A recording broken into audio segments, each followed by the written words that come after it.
All right, let's jump right in. Welcome back to The Explainer.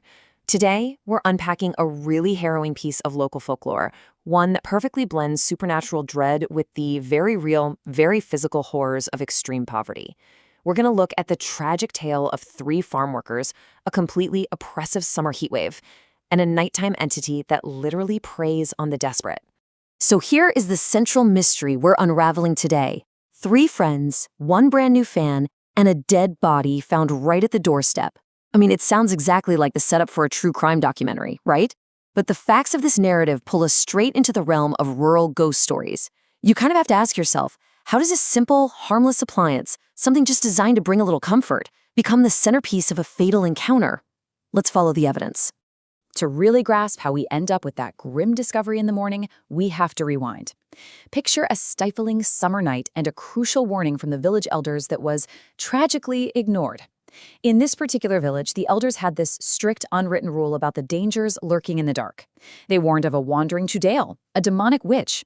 But, when you're pushed to your absolute physical limits, ancient warnings start sounding a lot like myths you can just easily ignore. And it was totally a desperate choice driven by extreme poverty. After a grueling day working out in the fields, our three friends, Raghav, Hari, and Gopal, return to a house that feels like an actual oven.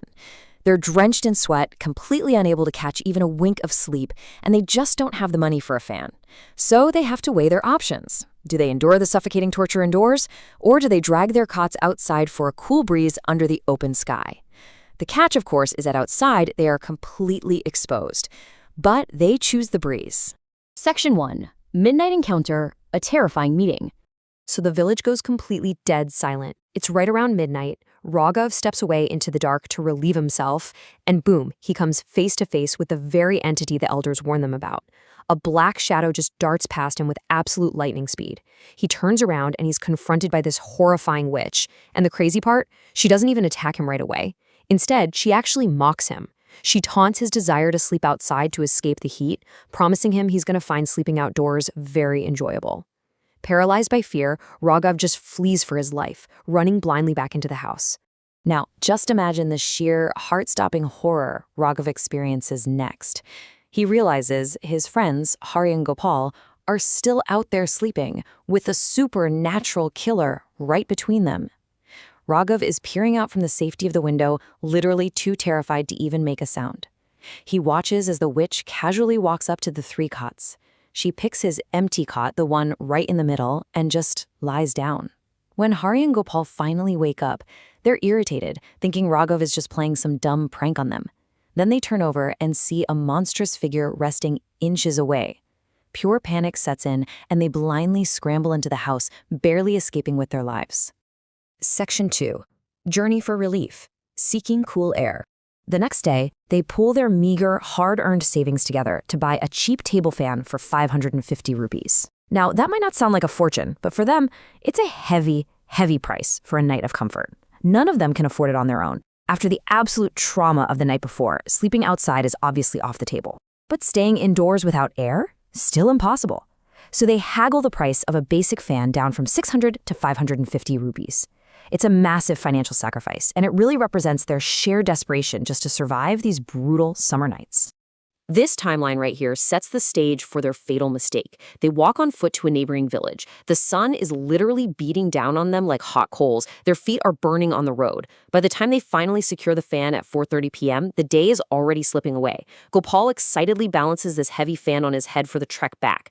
But as the sky starts turning red, they realize they're forced to re-enter the dense, silent jungle that they had only narrowly escaped the night before. Section 3. The Haunted Path. Return to darkness. As they move deeper into the dark, things take a terrifying turn. The supernatural presence slowly isolates and disorients them. First, Gopal starts complaining that the fan is getting impossibly heavy, almost like someone is actively pressing down on it, straining his neck. He thinks it's just exhaustion, right? But then Raghav looks back and he sees a terrifying, blurry, dark shadow sitting directly on top of the fan, just staring at them.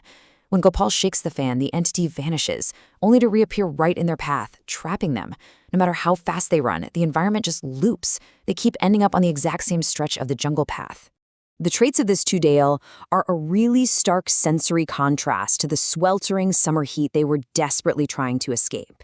Her eyes are glowing like red bulbs in the utter darkness. She controls the very geography of the forest, basically turning it into a treadmill of terror. But the most horrifying detail from the lore? Her touch. While these men are sweating and suffering from the unbearable heat, she brings a deadly, unnatural, freezing cold.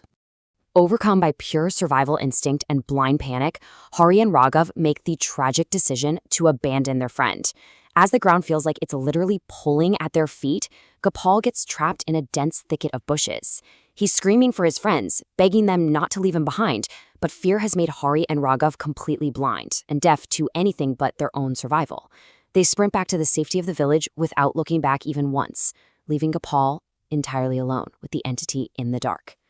The Chodhayo delivers this incredibly sinister promise before using her freezing hands to choke the life out of Gopal. She mocks his very human vulnerability.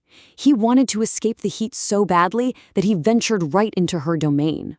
So she tells him that he will never feel hot again, wrapping her icy, suffocating grip around his throat and silencing his cries forever. Section 4. Chilling conclusion. The morning after. As dawn breaks, Hari and Raghav open their door to an absolutely horrifying sight. The Trudile had delivered both their dead friend and the fan they paid so dearly for. They open the door hoping against hope that Gopal somehow made it back, but instead they find his corpse right at their threshold. The black, bruised handprints on his neck tell the story of his final moments. And sitting there, right next to him, perfectly intact, is that 550 rupee fan. The witch made absolutely sure they got exactly what they bought, along with a lifetime of guilt. As we wrap up this explainer, I really want to leave you with this one lingering thought about who or what the true monster is in this tragic folklore. Yes, the ghost had freezing hands and glowing red eyes, for sure, but if these men weren't so deeply impoverished, if they didn't have to pool their absolute last pennies to buy a basic appliance, and if they didn't have to walk miles in the scorching sun just to save a few bucks, Gopal would never have been in those haunted woods at sunset. It really shows how folklore often mirrors reality. Sometimes the most terrifying trap isn't a cursed jungle. It's a life of poverty with absolutely no escape. Thank you so much for joining me on this deep dive. Stay curious, and I'll catch you in the next explainer.